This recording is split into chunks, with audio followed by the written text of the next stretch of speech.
सगळ्यात पहिली गोष्ट, आपण दुसरी बैठक फक्त ही करतोय. कोणत्याही एका बाबतीतल्या प्रक्रिया असतात आणि त्याच्या पायऱ्या असतात, स्टेज असतात. ए बेटा राहू दे आता, ए हिरो सांग येतोय तू, बाहेर ठेवून दे तिथं, ज्याला करायचं ते करतील सगळे ठेवून दे बाहेर. जे शेतकरी असतील ना, ज्यांच्या ज्यांच्या जमिना होत्या, त्यांचे नाव मोबाईल नंबर टाकून आणि एक सही केली तर बरं होईल जाताना. किंवा माझं म्हणणं फक्त आता ऐकून घ्या. मी हे सांगत होतो, आपण अगोदरची एक बैठक घेतली.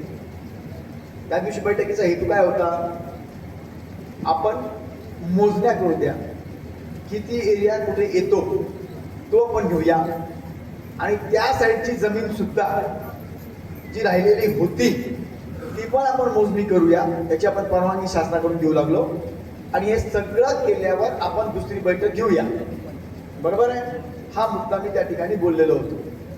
तदनंतर सन्मान्य जिल्हाधिकारी महोदयांकडे काहीतरी तुमची बैठक झाली, आणि आज मी जी बैठक घेतली पूर्ण ही फार सुरुवातीच्या बैठक आहे. आपण 80 ते 90% लोकांचे जर कन्सेंट असली, 50 पण नाही, 60 पण नाही, 80 ते 90% लोकांची, तर आणि तरच आपण MIDC मध्ये जातो. राज्य शासनामध्ये अशा बऱ्याच जमिनीचे विषय आहेत की पहिले त्यांनी घेतले, सरकारला नाही परवडले, किंवा काही बाबी आल्या, त्या ठिकाणी जे येणार होते प्रकल्प, म्हणजे काय त्याला MIDCचे युनिट घेऊन, ते यायला तयार नव्हते. तिथं पाण्याचे विषय होते, रद्द झाले. शेतकऱ्यांच्या मुळे की त्यांना रेटच्या बाबतीत गव्हर्नमेंटचं त्यांचं नाही जमलं, नाही झाले, रद्द झाले. बऱ्याच गोष्टी होत्या ज्या पुढे गेल्या, एक एक स्टेप पुढे गेल्या, एक एक स्टेप पुढे गेल्या, आणि त्यांच्यानंतर त्यांची म्हणजे काय म्हणतात त्याला बार्गेनिंग संपून आणि जमलं त्यांचं, आणि त्यानंतर घेण्यात आलं. मुद्दे काय काय आहेत. सगळ्यात पहिला मुद्दा मी सांगतो, जर आपल्याला आपल्या जमिनीमध्ये जे काही रेट होऊन आपल्याला जिथे स्थलांतरित व्हायचं, त्या सगळ्या गोष्टीमध्ये परवडून तिकडे पण आपला जग बसत असेल तरच आपण, म्हणजे मला हे समजतंय, मला कोणी सांगितलं तू तुझं घर सोडून दे, हे घेऊ लागलो आपण, जाय तू कुठं जायचं, तुला घर तरी ठीक आहे समजा, एखाद्याला माणूस ऐकल, पूर्ण जमीनच मी सोडून जायचं आहे, हे काही बरोबर नाही. म्हणजे हे एखाद्याला आपण काय म्हणतो ना, दादागिरीचा उपयोग करून घेण्यासारखं असतं. ते असं होत नाही, बंद झालंय ते आता. समृद्धी महामार्ग जेव्हा मी सुरुवातीला शेतकऱ्यांकडे आमचे अधिकारी महोदय गेले होते, एकालाही कोणी पण हे करून दिलेलं नव्हतं. मी त्यांना हे सांगितलं, नाही हे चुकतंय तुमचं, इतका पैसा नाहीये त्याच्यामध्ये, आपण स्टेप बाय स्टेप जाऊन आपला पैसा भेटला तर करू. सर विश्वास ठेवा, कित्येक शेतकरी नंतर माझ्या मागे लागले 2-3 वर्ष की आमच्या जमिनी घ्या. इतक्या जमिनीचे रेट आपण मिळवून पण दिले त्यांना. समृद्धी माझ्या मतदारसंघातलं सांगतोय मी, बरोबर आहे. हे का बोलले असतील ते, कारण त्यांना तितके भाव भेटले म्हणून. एका कोणत्या तरी मुलाने, बेटा आता का बोलतोय, ए राजा कशाला बोलतोय बेटा, आता ऐकलं मी बोलतोय तर बोलू नका आपसा म्हणून, तुम्ही पण नका बोलू, तू मागचा तू पण नको बोलू बेटा, नीट ऐकून घे माझं म्हणणं. मी हे सांगत होतो, आपण काय करतोय. एक मुलगा बोलला, सर काहीही झालं तरी आमची जमीन आहे, पैसे राहिले बाजूला, मला शेतीत अजूनही इंटरेस्ट आहे, मी शिकतोय तरी मला शेतीत इंटरेस्ट आहे. करेक्ट आहे. मी स्वतः जेव्हा रस्त्यांची कामं सुरू केली होती ना, आपण कोणी काही म्हणो, किती बोलो, प्रत्येक गावात जाऊन सांगितलेलं आहे, जमिनी विकू नका. दलाल फिरतायत, शहरातले मोठे लोक येत आहेत मुद्दाम. आपल्याला वाटतं अरे 14 लाखात कोणी घेत नव्हतं, 20 लाख देऊ लागला हा, कोणी 20 लाखात देत नव्हतं, 30 लाख देऊ लागला हा. मी सांगितलं होतं जमिनीचे भाव 6 महिन्याच्या आत 2 ते 3 पटीने होतील. जिथे जिथे रस्ते बनवले आपण संपूर्ण राज्यात, संपूर्ण आलेख बघा, आपणच एकटे आहोत की 4 रस्ते आपण गंगापूर तालुक्यात आणि खुलताबाद तालुक्यात एक रस्ता घेतला. आणि कुणी 18 लाख रुपयाला कोणी घ्यायला तयार नव्हतं. त्या जमिनी आज 50 लाख 60 लाख रुपये झाल्या. तरीही मी त्यांना सांगतोय नका विकू, जमिनी विकू नका. आणि मी 1 गुंठ्याचं पाप नाही केलेलं. मला माहिती मी आणले रस्ते, मला माहिती डेव्हलपमेंट काय होणार आहे म्हणून, मला माहिती काय इथं होणार आहे म्हणून 1 गुंठा मी परचेस करत नाही. मला मी त्याला हे समजतो. कशा करता असे करतात. मी का बोलतोय करतात असे. पहिलेच निघतात तेव्हा अधिकारी असतात काही, म्हणजे आमचे काही पीडब्ल्यूचे असतात, काही तिकडे त्यांना कळतं, तिची अलाइनमेंट कळते, करतात ते. पण ह्या पापात मी पडलेलो नाहीये. म्हणून मला वाईट काय वाटतं, बाहेर जेव्हा मी चर्चा करतोय अशा हुडदुंगपणा केला नाही पाहिजे. नीट व्यवस्थितरित्या आपण एलिजिबल लोक आहोत सगळे एलिजिबल लोकांनी एलिजिबल सारखं वाटायचं. पुढे झाला निर्णय अजून. ही सेकंड फक्त आपली चर्चा आहे. विषय काय होता आमचा, एक मित्र बोलले तुमचे इकडे रेट सांगितल्याशिवाय आम्ही बोल करेक्ट आहे. आता कलेक्टर महोदय किंवा भूसंपादन अधिकारी जिल्हाधिकाऱ्यांमध्ये बसणारे त्यांची मर्यादा आहे. ते त्याच्या पुढे त्यांना भाव देण्याचा अधिकार नाही. ते कशावर भाव ठरवणार, रेडी रेकनरच्या भावावर भाव ठरवणार. आता रेडी रेकनरचा रेट जर 6 लाख रुपये असेल, तो काही खरं 6 लाख रुपये का नाही. 4 पटीने भाव कधी भेटतो, आपल्याला योग्य रीतीचे भाव असले. म्हणजे रेडी रेकनर एकदमच नाही पाहिजे. समजा आता 30 लाख रुपये रेट असेल मार्केटमध्ये, 40 असेल, तर मी नाही म्हणत की 40च असेल, पण किमान 20 असतात तर 80 भेटत असेल तर माणूस विचार करा त्या गोष्टीवर की मार्केट रेट 40 आहेत, आपल्याला 80 भेटतात, तर कोणीतरी विचार करावा लागेल. अजून त्याच्या पुढेही अजून मिळत असेल आपल्याला तरी विचार करावा लागेल. आणि म्हणून सुस्पष्ट भाषेमध्ये मी मित्रांनो सांगतो, अगदी चांगल्यातले चांगले काय म्हणतोय मी, अगदी मनाच्या विरहित चांगल्यातले चांगले भाव भेटले तरच मी तुम्हाला सांगणार आता द्या म्हणून. मीच सांगितलं नाही तुम्हाला अजून काय करा म्हणून. लक्षात आलं का, मला कळतं यांना मी विस्थापित करतोय, यांना नेमकं काय राहिलं तर परवडल नाही, मला नाही करायचं असं. जरी त्यांना इतकं असलं तरी तिकडे जाऊन ते करायचं आहे. ह्याच्यात किती प्रॉब्लेम आहेत मला माहिती आहे. म्हणून असं मी होऊच देणार नाही. शासनाकडून तुमच्याकडे येऊन बोलणारच नाही मी. शासनाने योग्य रीतीने सगळ्या गोष्टी ठेवल्या, मग तुमच्याशी इथं गुजच मला करून करायचं होतं. पण ओके, आज माझ्या लक्षात हे आलं की बऱ्याच जणांची इच्छा कमी आहे. म्हणून मी आज काय करणार, जास्त करून तर मी समजतोय की निगेटिव्ह नाही करायचं आपल्याला आरापूरला. आता मी समजूनच आहे आता आरापूर. आणि मी तयारी पण केली आहे. काय तयारी केली मी 2-3, आपल्या या एरियामध्ये जर MIDC झाली, चांगल्यातले चांगले भाव, इथं जाऊ दे काहीच भाव नाहीये, जे काही तुम्हाला सांगितलं ना हे भाव काहीच नाहीये, चांगल्यातले चांगले भाव भेटून जर त्याच्यामध्ये आपल्याला आपल्या येणाऱ्या कंपन्यांमध्ये आपल्या काही मुलांच्या मध्ये प्रायोरिटी घेऊन नोकरी भेटून, पुन्हा अजून एक शेवटचं सांगतो, समजा मी 2 हेक्टर जमीन 5 एकर दिली, ठीक आहे, 5 एकरचे किती गुंठे होतात, 200. एका हेक्टर मध्ये 100 आर, 100 गुंठे आपण त्याला म्हणतो. 2 हेक्टरचे झाले 200 आर. आहे की नाही. आपण भाव सांगताना पण मी एकर आणि हेक्टर सांगणार, कारण की सरकारच्या ह्याच्यामध्ये हेक्टर लागतात आणि आपण एकराने विचार करतो.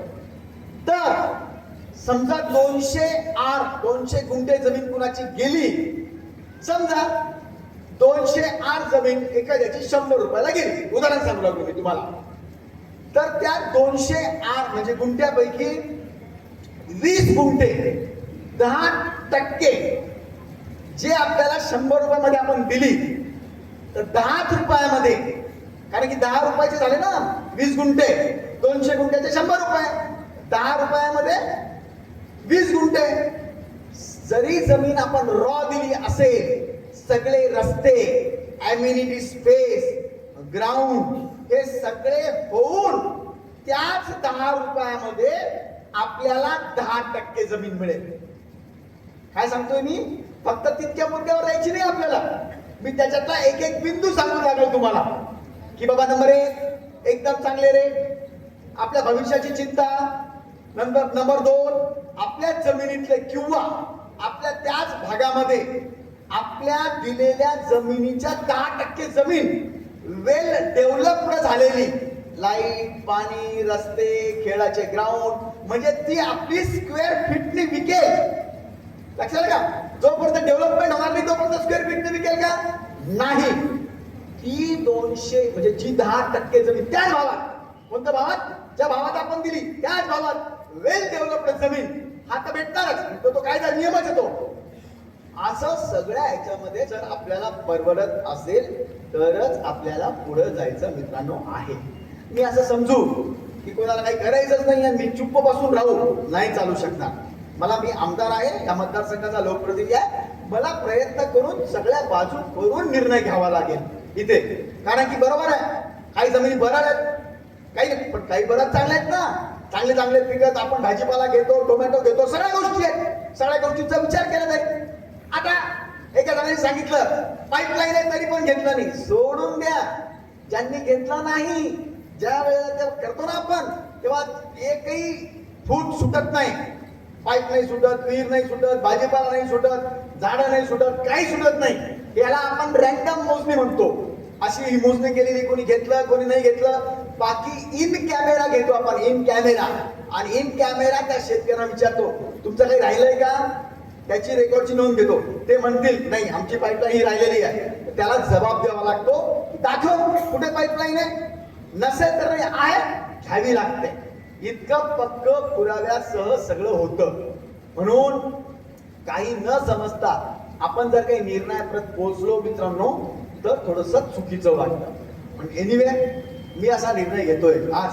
मला वाटतं बऱ्याच आपण चर्चा केल्या. जे काही असेल फक्त आपल्या रेटच्या बाबतीतला विषय होता आणि रेट अजून कोणतेही फिक्स केलेले नाही.